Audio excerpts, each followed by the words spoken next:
Bueno, siguiendo con la novela de Hans Olav Lahlum, Satélites, serie RBA. Vamos a continuar el capítulo 7.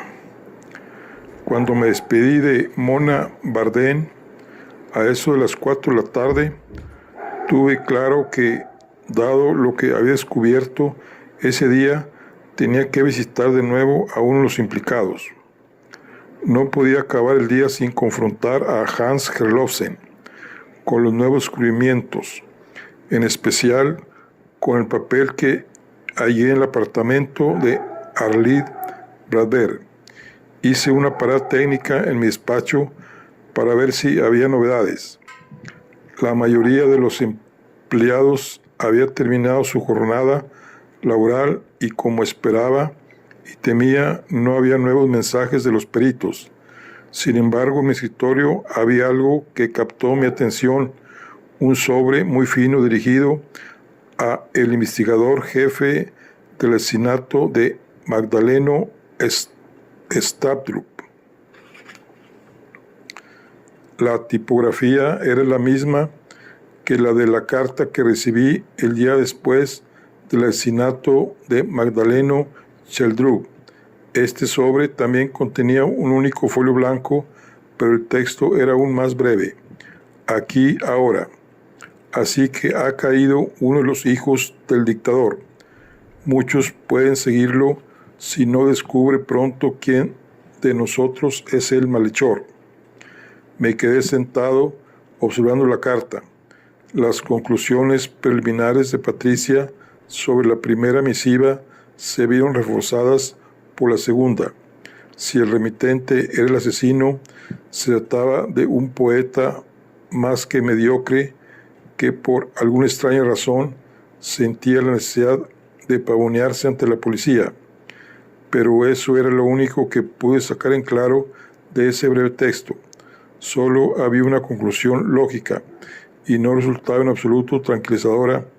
No podíamos descartar que fueran a producirse más asesinatos. El remitente, como era de esperar, tampoco había firmado este mensaje. Hice una fotocopia de la carta y envié el original a los peritos para que hicieran un análisis de huellas, sin demasiadas esperanzas. Pude comprobar a ojo que el tipo de sobre y la forma en que estaba escrita la dirección eran idénticos a los de la carta anterior. En el sobre encontré un detalle extraño.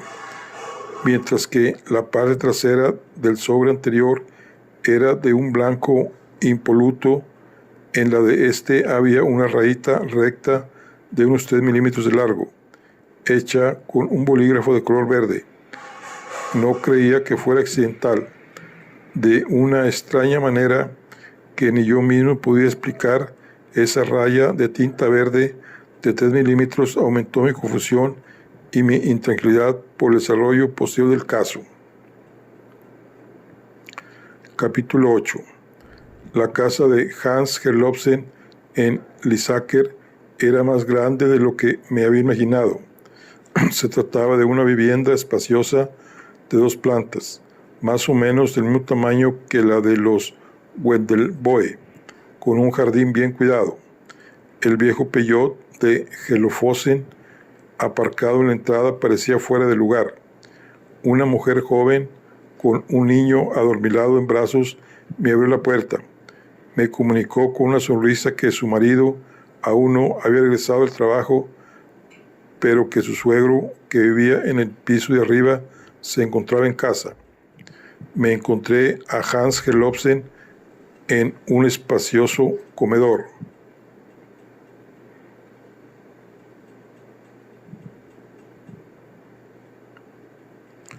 Sentado solo a la mesa ante los restos de la cena. Me indicó que tomara asiento al otro lado.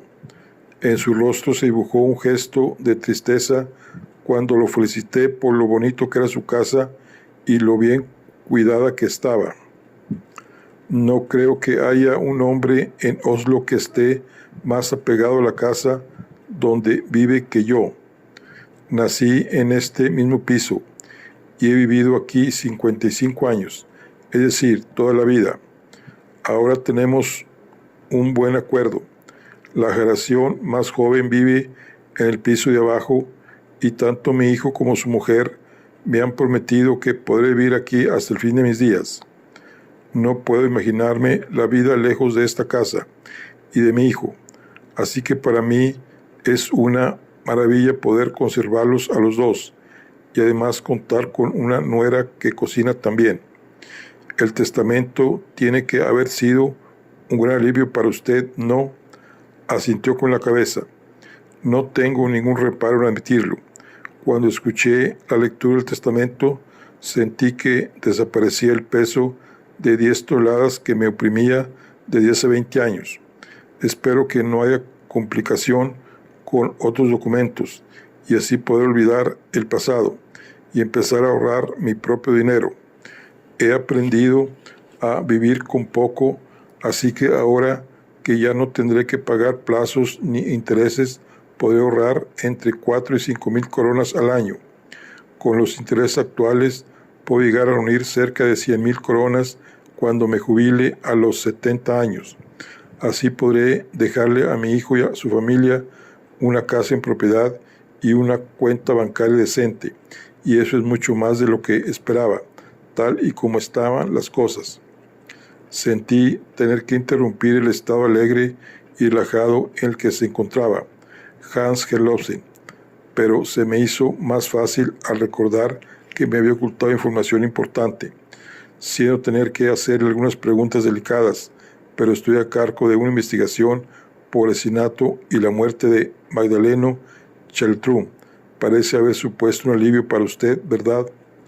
Hans Herlofsen se pasó la mano por la frente y me miró preocupado. Resulta innegable, pero siempre he sido sincero al respecto. Además, incluso sin contar al bebé que aún no ha nacido, hay al menos 3 personas que han ganado mucho más que yo con esa muerte. Yo no tenía ni idea de que se había modificado el testamento y de no haber sido así, su muerte me habría llevado a la ruina.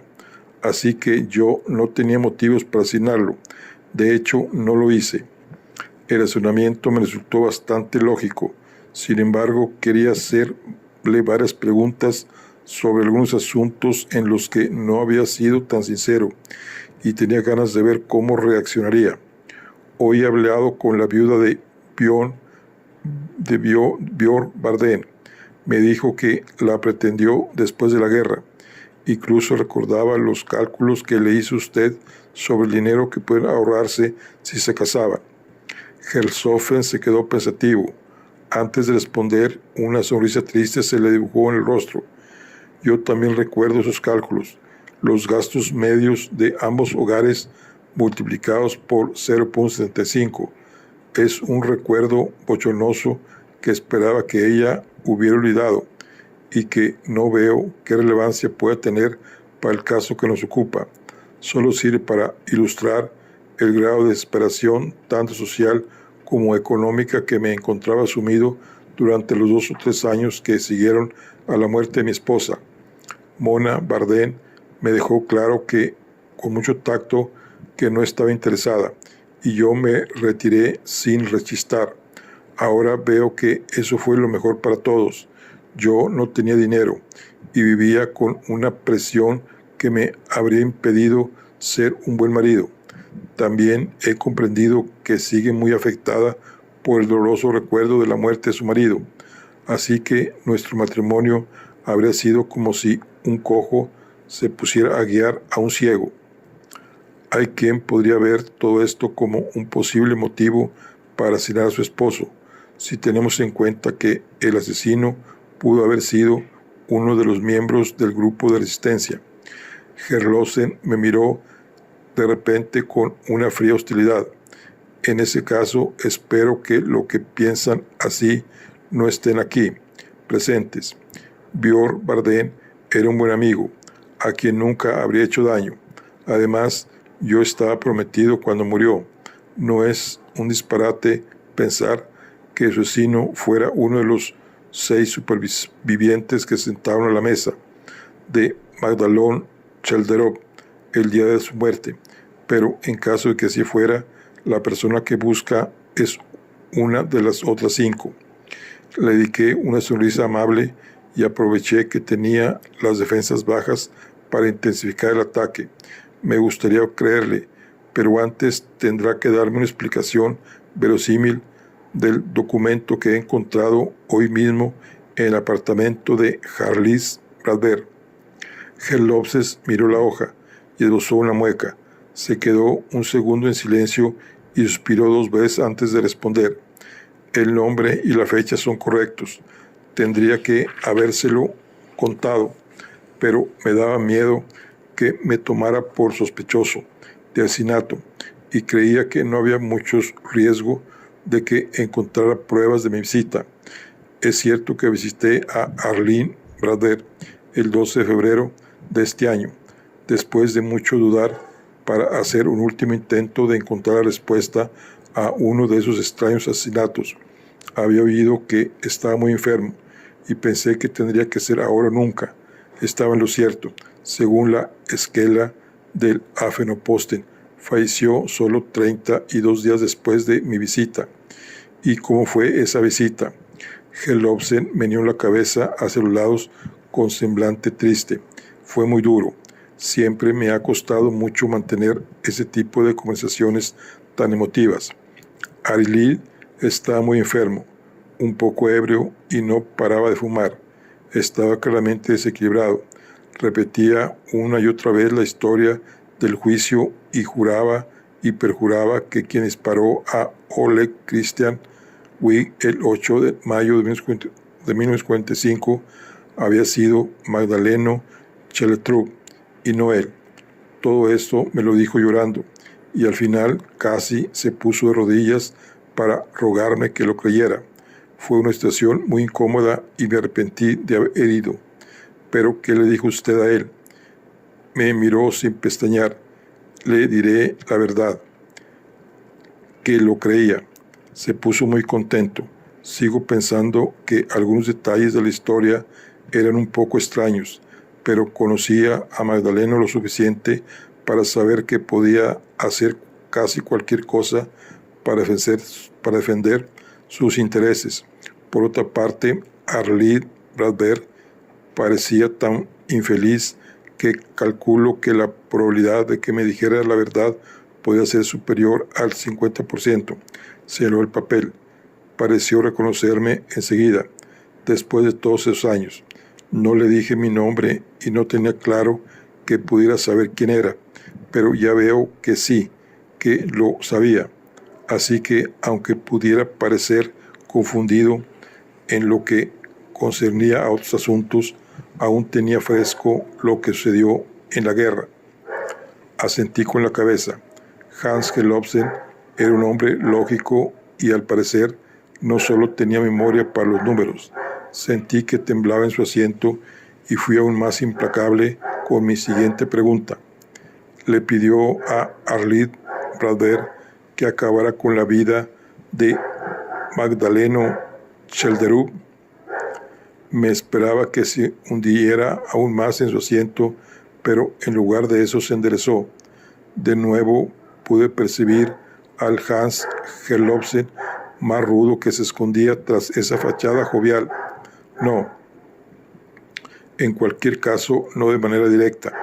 Repitió varias veces que Magdaleno era un asesino calculador y que ojalá lo hubieran matado en la guerra, pero no mencionó que hubiera que acabar con él ahora y no me pidió nada más. Parecía un hombre roto y resignado.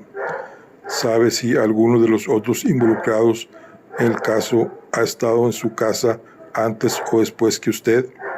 Me respondió que no, con un gesto decidido de la cabeza. Me dijo que, a excepción de la vecina, era la primera visita que recibí en muchos años. No volví a estar en contacto con él y tampoco he oído que ninguno de los demás hablara con él más tarde. Lo dejamos ahí, en un tono relativamente civilizado. Le pedí que si tenía algo más que contarme, lo hiciera en ese momento. Me pareció que titubeaba unos segundos, pero me dijo con una sonrisa que no tenía nada más que contarme ni que declarar. Después repitió que no había asesinado a Magdaleno Cheltrug y que no sabía quién lo había hecho. Nos despedimos educadamente a eso de las 5. En ese momento sí le sudaban las manos. De vuelta a Oslo, pasé por la estación de Lysaker, justo cuando se marchaba el tren. En el andén había un joven de unos 20 y tantos años que no había corrido lo suficiente y había perdido el tren. Estaba tan solo y confundido que decía que no tuviera que esperar más de 1 hora para volver a encarrilar su vida. La imagen de ese desconocido en la estación del tren se me quedó grabada en la retina como una ilustración de la tragedia del ahora difunto Arlene Bradberg. Ya fuera culpable o inocente del asesinato, Arlene Bradberg se había quedado solo en el andén cuando perdió el tren, el que viajaba con los demás cuando acabó la guerra. Y ya fuera culpable o inocente, la soledad y la confusión de Arlene Bradberg eran tan grandes que se quedó ahí el resto de su vida. En cuanto a Hans Herlofsen, entendía que él tampoco lo había tenido fácil y sentía una cierta simpatía por él.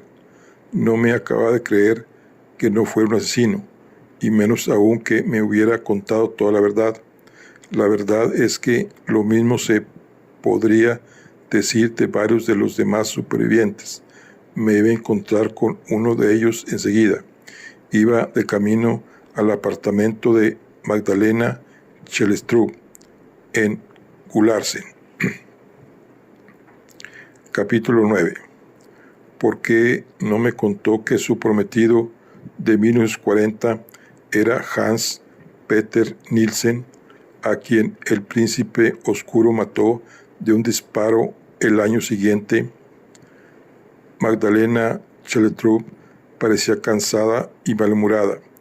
Me dio la impresión de que estaba mayor y más resentida que cuando la vi por primera vez, hacía ya 5 días. Se encendió otro cigarrillo con gesto desafiante antes de contestar. En primer lugar, porque no sé qué tiene que ver eso con lo que nos ocupa. En segundo lugar, porque di por hecho que ya se lo habrían contado Wendelove o Herlofsen y que ya me preguntaría si lo cree necesario. Tampoco era nada de lo que estaba orgullosa. Un compromiso roto en 1940 con un hombre que se fue de mi lado porque yo estaba afiliada al NS y que después se convirtió en un mártir de guerra. He hablado menos posible de ese tema desde entonces. Cada vez hay más indicios que apuntan a que el príncipe oscuro era uno de los presentes por aquel entonces. Hay quien podría ver sus deseos de venganza hacia un hombre que la rechazó como un motivo de asesinato. Magdalena Cheltrug expulsó el humo y apagó el cigarrillo contra un cenicero rebosante de colillas. Conozco a más de uno que lo vería así, sin duda, pero no tiene sentido. La idea de un asesinato por celos cae por su propio peso, en parte porque yo nunca amé a Hans Peter y en parte porque no me dejó por otra mujer. Nunca lo eché de menos cuando se fue de mi lado. Aún así, me pasé varias horas llorando cuando supe que había muerto. No lo amaba, es cierto, pero era una buena persona. Que lo matara de un tiro un asesino sin identificar en su propia casa de noche no mejoraba las cosas. Después de todo, yo había compartido esa misma cama con él solo unos meses antes. Así que me vestí de luto y me presenté el entierro, y después me pasé horas especulando sobre quién podría haberlo matado. Nunca encontré una respuesta. Tenía alguna sospecha sobre quién podría ser el príncipe oscuro. Se encendió otro cigarrillo. Entonces me di cuenta de que tenía algo distinto en las manos. Sí, he tenido mucho tiempo para pensar en ello aquí sentada. He barajado varias teorías a lo largo de los años. Ahora hay una en la que creo más que en las demás, pero me reservo la sospecha. No estoy segura y no me gusta difundir rumores. La respuesta era firme, así que proseguí. Y luego está lo de Bjorn Bardén. Según me han dicho, estuvo en su casa tan solo unos días antes de que lo asesinaran. Qué extraña coincidencia, ¿no cree? Magdalena Cheltrup apagó el cigarrillo con rabia y golpeó la mesa con sus huesudas manos con una intensidad inesperada. Es increíble que todo el mundo la tome ahora con el viejo chivo expiatorio. No le voy a preguntar si esto se lo ha dicho Wendell Poe o la pobre viuda de Bjorn Bardén. Siempre he sentido compasión por ella. Perdió al gran amor de su vida de una forma aún peor que yo al mío, aunque ella tenía una hija por la que vivir, que ya es más de lo que me quedó a mí. Magdalena Chelderov tenía la mecha corta, pero se volvía a calmar a la misma velocidad con la que se encendía. Después de una breve pausa, prosiguió con la mirada ensombrecida y la voz algo más débil que antes. Conocía a Mona Bardén tiempo atrás a través de su hermana, que había estudiado conmigo el último año de secundaria. Nos llevábamos bien. Un día nos encontramos por casualidad por la calle y yo, que no tenía hijos, me quedé prendada de los suyos. Así que cuando me invitó a su casa acepté. Ni me presenté sin previo aviso ni sé nada del asesinato de su marido. De hecho, creo que no llegué a conocerla nunca. No tenía nada más que preguntarle, pero eso cambió cuando le vi las manos apoyadas sobre la mesa y de repente me di cuenta de lo que había cambiado. Pero, ¿qué ha pasado con su primer anillo de compromiso, ese que decía que no se quitaba nunca? Mi pregunta, en apariencia inocente, desencadenó una reacción inesperada. Magdalena Cheltrup rompió a llorar y se cubrió la cara con las manos. Eso me gustaría saber a mí también. Lo llevaba puesto cuando fui a la lectura del testamento en Cheltrup Halls el lunes. Fue una experiencia dramática, así que no me di cuenta de que lo había perdido hasta que llegué a casa. La única explicación que se me ocurre es que me lo quitara para lavarme las manos en Cheltrup Halls antes de la lectura. Llamé enseguida, pero me dijeron que no lo habían encontrado ni en el baño ni en ningún otro sitio. Aún espero que aparezca, pero no aparece que vaya a ocurrir.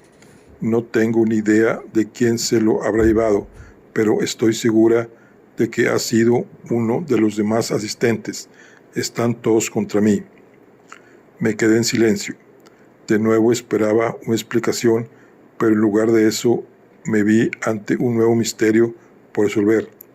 Recordaba perfectamente haber fijado en que había algo distinto en las manos de Magdalena Chelderov, ya en la lectura del testamento. Su anillo, sus ancianas y huesudas manos me recordaban a las garras de un águila. Estoy muy disgustada. Hoy he recorrido varias casas de empeño, pero no se lo han ofrecido a ninguna. Tampoco habrían sacado mucho dinero por él. Yo habría dado cualquier cosa por recuperarlo. Ese anillo es lo único que me queda del amor de mi vida. Sin él, no tengo nada que demuestre que alguna vez estuvimos juntos. Durante años he pensado que el día que desapareciera ese anillo, yo no tardaría en correr la misma suerte. Soy una anciana solitaria y creo más en el destino y en otras supersticiones que los jóvenes de hoy en día. Después de ese arrebato, nos quedamos en silencio. De repente, Magdalena Cheltrup parecía vieja y cansada, y yo estaba aún más confundido que antes. El anillo desaparecido era un nuevo misterio dentro del gran misterio de los asesinatos. Le prometí que haría cuando estuviera en mi mano por encontrar el anillo y que me pondría en contacto con ella si apareciera. Pareció valorar el gesto y se disculpó por el arrebato antes de que me marchara. El nuevo asesinato que había desenterrado antiguos cadáveres le había afectado los nervios, me dijo. Estaba claro, y más cuando la oí echar la cadena de la puerta pocos segundos después de que yo me fuera. Magdalena Cheldrup cada vez me recordaba más al arquetipo de una vieja sola y embargada, pero tenía que reconocer que aún estaba ágil de cabeza y que sus respuestas eran certeras. De lo que no estaba tan seguro era de si sus disparos también podrían serlo.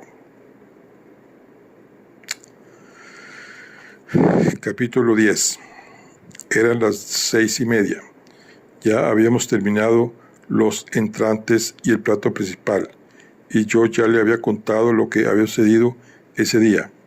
Patricia se quedó en silencio y muy concentrada a la espera del postre. No me gusta este caso, y mira que es interesante. Nos estamos acercando a la verdad tanto sobre lo que pasó en la guerra como en lo que respecta a los misterios de estos últimos días. Pero al mismo tiempo, cada vez hay más datos inquietantes, dijo por fin. Esta nueva carta. Patricia asintió muy seria. Es una de las cosas que no me gustan ni un pelo. Sí, existe el riesgo de que puedan producirse aún más asesinatos. Esa raya verde en el sobre afianza una terrible sospecha que tengo y que me da escalofríos aunque estemos dentro de casa y en el mes de mayo, dijo y se estremeció. La carta es muy breve y muy similar a la anterior, así que no hay mucho que sacar en claro, más allá de que es muy probable que los asesinatos lo hayan cometido la misma persona, ¿verdad? Patricia negó con la cabeza al verme dudar. Esta carta es muy similar a la anterior, pero al mismo tiempo muy distinta. El tipo de papel es el mismo y también lo son el sobre y la tipografía.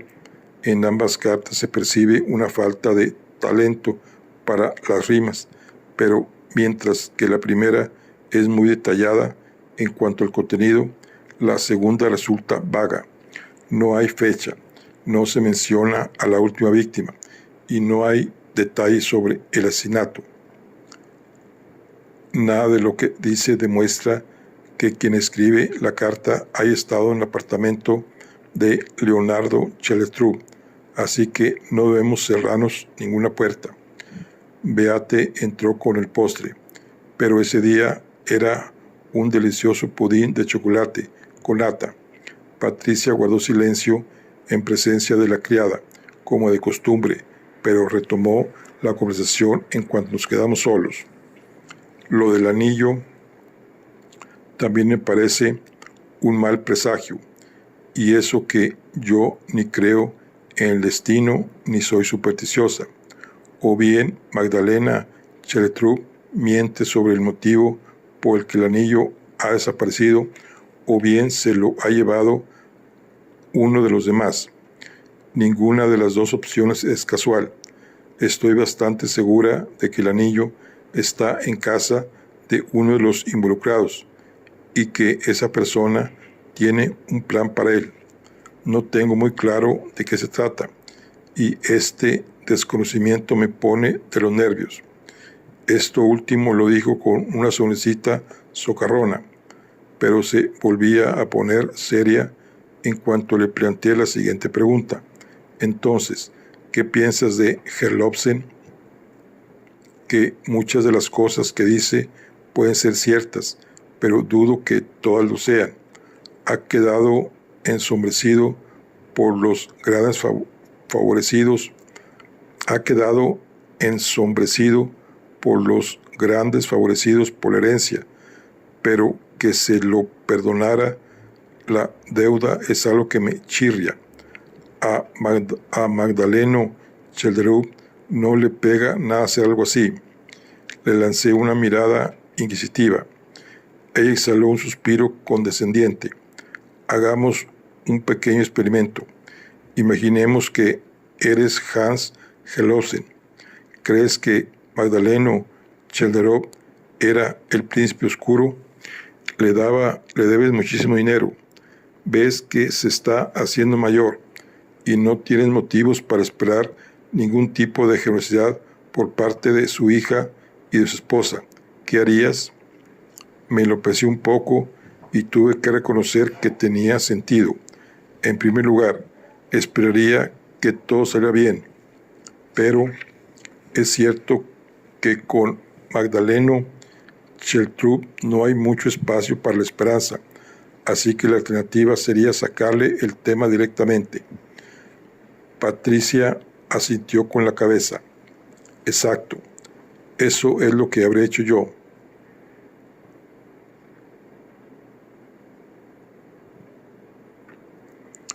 Eso o hablarlo con Wendelove.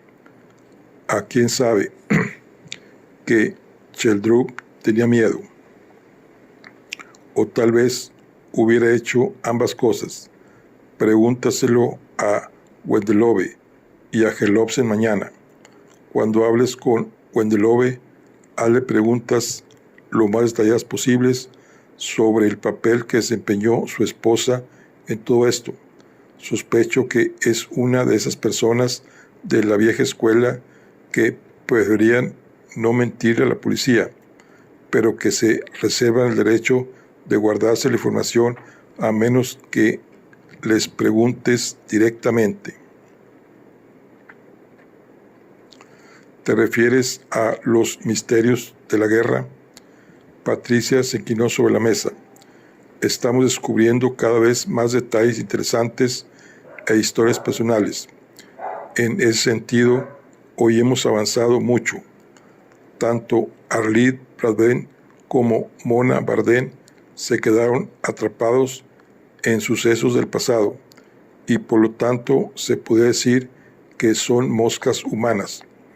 Al mismo tiempo, ambos son personas satélites. Mona Bardén sigue dando vueltas alrededor de su marido, casi 30 años después de su muerte. Bradber tenía una vecina amable que daba vueltas a su alrededor, mientras que él mismo orbitaba de lejos alrededor de Magdaleno Chelderub. En cuanto a la historia de 1945, hay un asunto muy interesante por el que me extraña que no se haya mostrado un mayor interés por el juicio. Una pista: En busca del tiempo perdido. Había oído hablar del libro En busca del tiempo perdido, claro, pero no recordaba quién lo había escrito, ni qué relevancia podría tener en el caso de que nos ocupaba. Patricia aguardó con una sonrisa pícara hasta que perdí la paciencia y le pedí que hiciera el favor de explicármelo. Con frecuencia, en los juicios e investigaciones se pasan por alto problemas evidentes que tienen que ver con el tiempo, ya sea porque es demasiado escaso para que tenga lugar cierto suceso o lo contrario, que resulte excesivo. En este caso sucede lo último. La explicación de Magdaleno Chelderub puede resultar plausible, pero desde que les indicó a los agentes que subieran hasta que llegaron, pudo haber pasado bastante tiempo.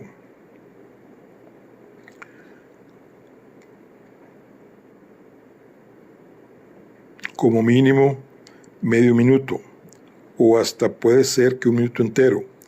En una situación de este tipo es bastante. El joven Arlide Bradber parecía estar completamente paralizado. Aún así, los policías entraron justo cuando Magdaleno Chelderub le quitó el arma de las manos. Me resulta más que llamativo que tuviera la sangre fría de llamar a la policía mientras estaba en la misma habitación que un hombre armado que acaba de matar a su compañero, pero lo que me llama aún más la atención es que tardase tanto en quitarle el arma homicida a un hombre paralizado. Puede haber cedido, por supuesto, pero no en la manera en la que lo escribió cuando le tomaron la declaración. Me extrañó que ni yo ni el resto hubiéramos pensado en eso, pero solo le dije que yo sí lo había pensado, si hubiera estado a cargo del caso. Patricia no parecía muy convencida, así que me apresuré a añadir algo más. Mientras que la declaración de Arlene Bradford, en apariencia desequilibrada, si tenemos en cuenta el tiempo, encaja, sí, se apresuró a añadir Patricia. Parece que tanto la policía como el juez se lo tomaron muy a la ligera. Por un lado está el asunto del tiempo, y por otro, parece que no tuvieron la creatividad de pensar que hay situaciones en las que el comportamiento irracional es, en realidad, el más racional de los comportamientos. Miré confundida a Patricia.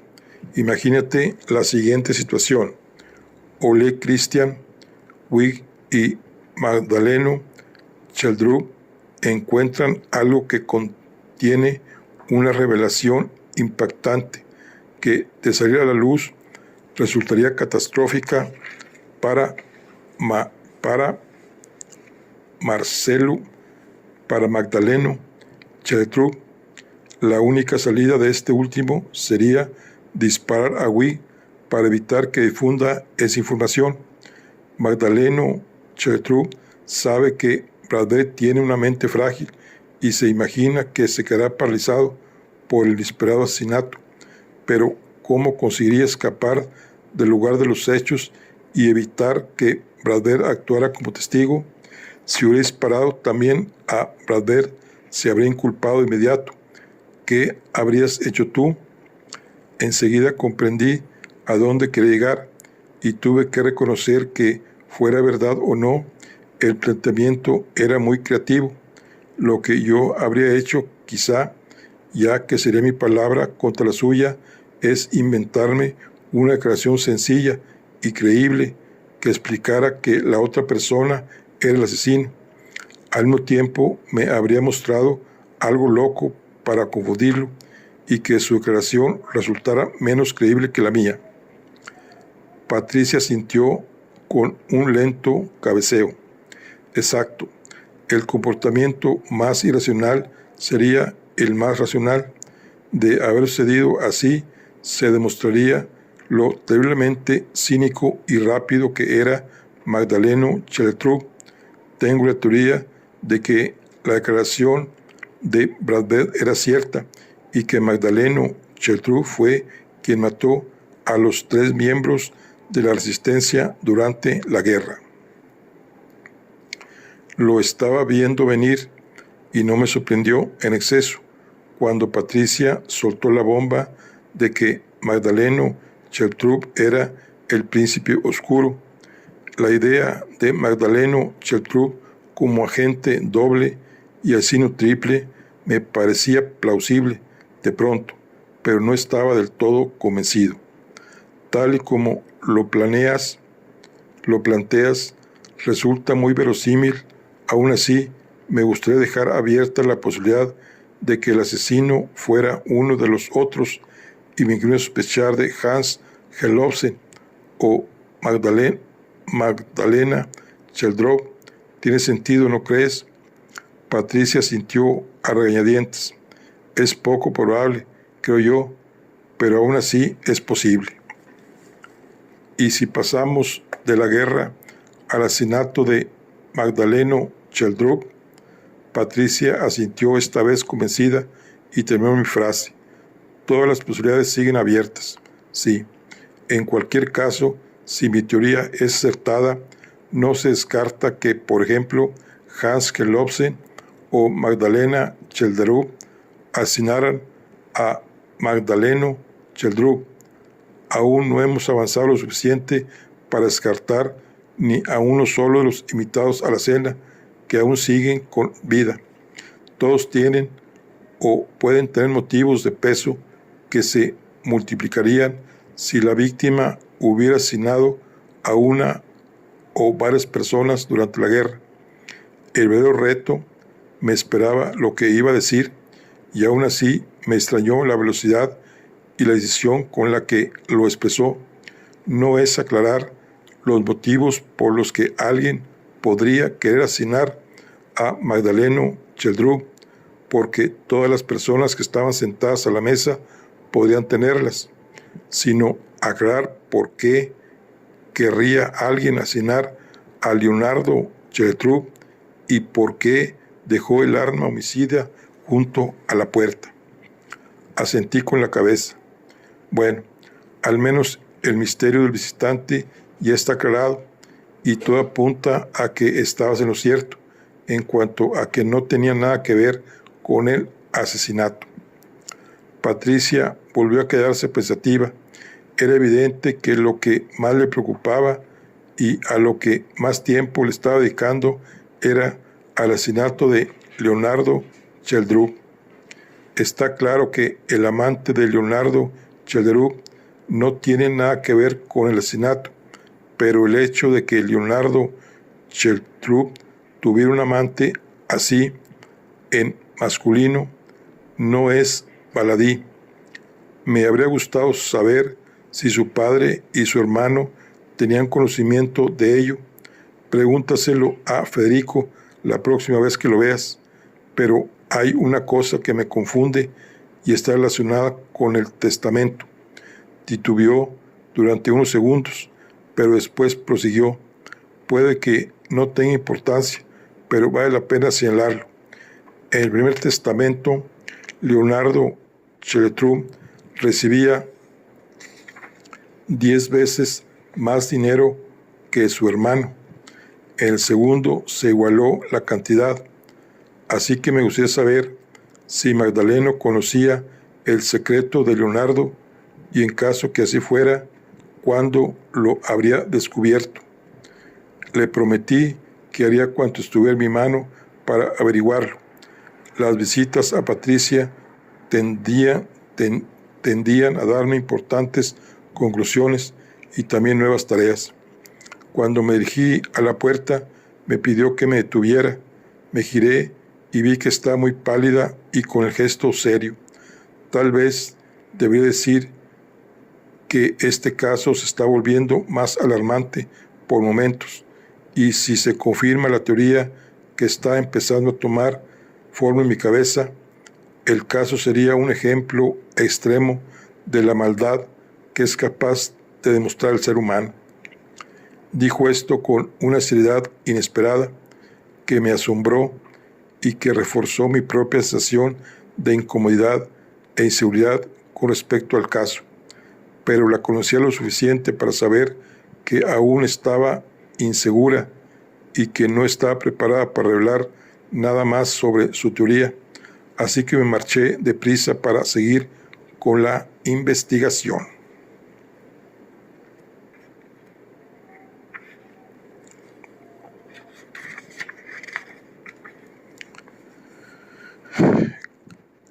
Capítulo 11. El miércoles 14 de mayo, la intensidad del caso parecía crecer por momentos. Casi se había convertido en una rutina que me sonaba el teléfono por la noche, al llegar a casa. Esta vez sucedió a las 10 menos cuarto, justo cuando encendí el televisor para ver un documental sobre los barrios bajos de Nueva York. De nuevo se trataba de Sandra Cheldrú. Al principio temí que se hubiera producido un nuevo asesinato, el de María Irene, pero no me dio un mensaje dramático, ni se produjo ningún ataque de ira. Hablaba con un tono controlado, pero en absoluto antipático. Antes que nada se disculpó por llamar tan tarde, pero tenía una duda que podría resultar importante para el caso, y quería preguntarme si su marido llevaba su llavero grande en el bolsillo o si lo habíamos encontrado en su despacho. Le dije la verdad, que no hemos encontrado ningún llavero de ningún tamaño, y que si nos hubiéramos llevado algo de su casa, se lo habríamos comunicado. Durante un segundo se hizo el silencio, un silencio sepulcral. Pues, dijo Sandra Cheltrub, cuando el silencio se hizo insostenible. Después prosiguió titubeante, pues aquí no está. Alguien ha tenido que llevárselo, y ahí estaban las llaves de todas las habitaciones, las de todos los armarios y las de todos los coches de Sheldrup Halls, y también las de la casa de otras personas. A Magdaleno le gustaba tener las llaves de casa de las personas cercanas a él, cuantas más mejor. Era parte de su obsesión por el control. Sentí un escalofrío y le pregunté de inmediato qué otras llaves había en ese llavero. Sandra Chelderu me dijo que ahí estaban las llaves de las casas de sus 2 hijos, las de la casa de su hermana y de su exmujer, y es posible que también las del gerente Gelobsen, pero no la de su amante, y casi con toda seguridad tampoco las de los Wendelove. Le prometí que investigaría sobre ese tema de inmediato. Lo primero que hice fue preguntarle a Sandra Cheltrub si quería protección policial en su propiedad. Se lo pensó un poco, pero me dijo que no había prisa. Lo que seguramente urgiera más era advertir al resto. Le di la razón y lo dejamos ahí, no sin antes pedirle que saludara a María Irene de mi parte, algo que me prometió que haría. Seguía sin confiar en Sandra Chelderov, aunque parecía estar mejorando a medida que avanzaba la investigación. Marqué de inmediato al siguiente número. El resto de la ronda fue rápido. Wendelove me confirmó que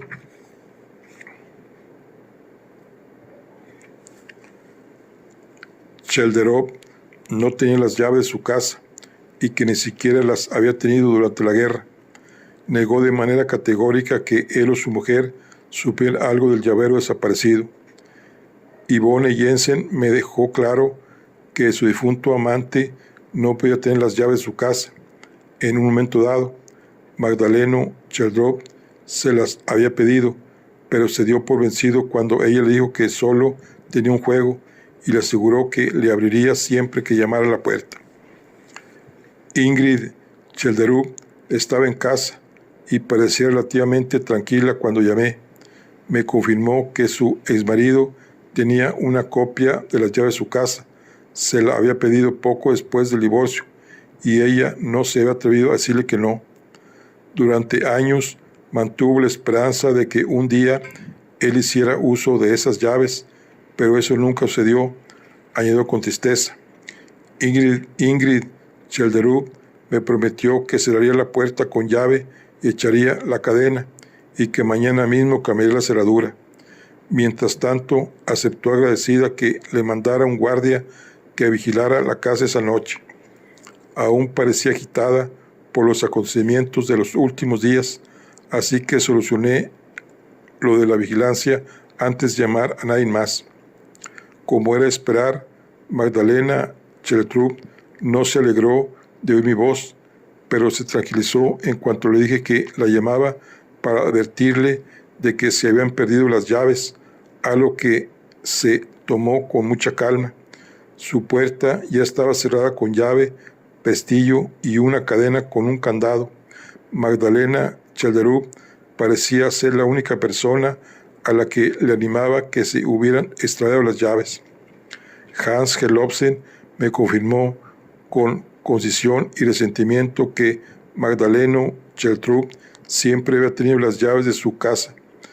Se trataba de una sumisión simbólica que le hacía daño y lo frustraba profundamente, pero a la que en su situación de vulnerabilidad no había podido oponerse. No confiaba en absoluto en lo que podría hacer Magdaleno Cheltrub en una situación de crisis, y también había asegurado su puerta con un candado.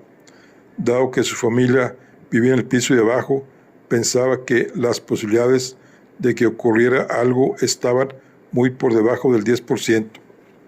Si se descartaba a Leonardo Sheldrup y al asesino, él era una de las 8 posibles víctimas en caso de que se produjera otro atentado. De todas formas, no podía comprender quién podría querer acabar con él ahora que el propio Magdaleno Sheldrup había muerto, por lo que Hans Herlofsen también parecía estar de bastante buen humor. Federico Sheldrup, sin embargo, estaba de un humor de perros. Cuando lo llamé, parecía que se había tomado un par de copas o 3 para mantener a raya el sosiego. No sé si serían las copas una reacción tardía a la muerte de su hermano o que veía amenazada su seguridad, aunque sospecho que se trataba de esto último. El caso es que se puso como un loco cuando le conté lo del llavero desaparecido. Tuvo una reacción desproporcionada e incomprensible y me vino a decir que la policía tenía que haberse dado cuenta de eso antes y que en 1969 un hombre debería poder sentirse a salvo en su propia casa. Después golpeó el auricular contra la mesa. Medio minuto más tarde retomó la conversación algo más tranquilo. A pesar de la elevada proporción del alcohol que debía llevar en la sangre, Federico Sheldrup había vuelto a su ser, un ser egoísta y relajado. Aceptó mi oferta de enviarle vigilancia policial a la espera de cambiar la cerradura, aunque añadió que el guardia no debería impedir que pasaran las 2 bellas señoritas que tal vez se pasaran por ahí y que nada tenían que ver con el caso. Le dije que tenía otra cosa que preguntarle, pero que ya lo hablaríamos al día siguiente, cuando no estuviera bajo los efectos del alcohol. Se rió y se despidió con un jocoso brindemos por ello. Pedí un guardia para Federico y me quedé un rato pensando. No era difícil de entender que Federico Sheldrup estuviera nervioso después de la muerte de su padre y de su hermano, sobre todo si teníamos en cuenta que hasta entonces había llevado una vida bastante despreocupada. Aún así, sentía que por teléfono acaba de presenciar una nueva versión más egoísta y menos jovial de Federico Sheldrup. Los 2 invitados a la última cena de Magdaleno Sheldrup que quedaban con vida estaban al corriente del llavero desaparecido. Todos negaron saber dónde se encontraba, pero resultaba improbable que ni uno solo de ellos supiera de su paradero. El miércoles 14 de mayo de 1969 me quedé dormido, sin saber quién de los 9 tenía la llave y qué tenía pensado hacer con ellas. Bueno, aquí concluimos la charla del día de hoy. Nos vemos en la siguiente. Hasta luego.